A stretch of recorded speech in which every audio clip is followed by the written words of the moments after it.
بسم الله الرحمن الرحيم.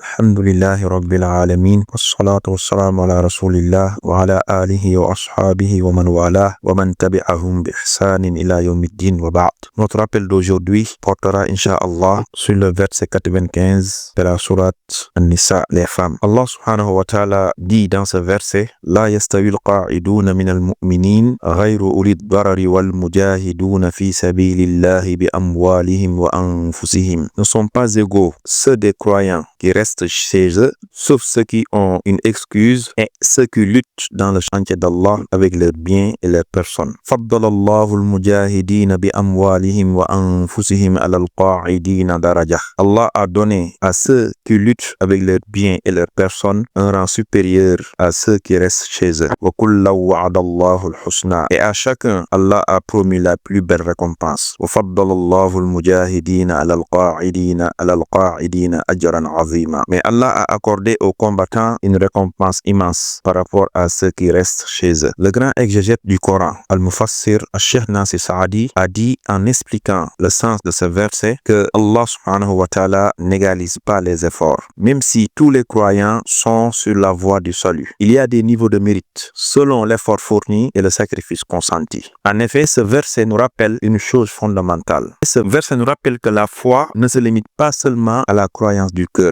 mais elle se traduit aussi par des actes, des sacrifices, des efforts pour la cause d'Allah subhanahu wa ta'ala. Ici, dans ce verset, Allah subhanahu wa ta'ala a distingué deux catégories, a distingué deux groupes de croyants. Ceux qui restent passifs, sans cause valable, et ceux qui s'engagent sincèrement avec leurs biens, leur temps, leur énergie, voire leur vie pour la cause d'Allah subhanahu wa ta'ala. Donc, ce verset est une invitation à sortir de la passivité, à s'engager là où nous pouvons, selon nos capacités. Même une parole, un don, un effort sincère peut être une forme de lutte dans le chantier d'Allah subhanahu wa ta'ala. Donc, chaque musulman doit se poser certaines questions. La première question est: qu'est-ce que j'ai fait aujourd'hui pour servir la religion d'Allah? La deuxième question: est-ce que je fais partie de ceux qui se lèvent et agissent pour Allah et agissent pour la cause d'Allah subhanahu wa ta'ala? Après avoir posé ces questions-là, essayez de trouver les bonnes réponses. Chers frères et sœurs en l'islam, le projet Waqf de Firdaus est une belle opportunité. Ceux ou celles qui veulent œuvrer dans le chantier d'Allah subhanahu wa ta'ala. Donc, ne ratons pas cette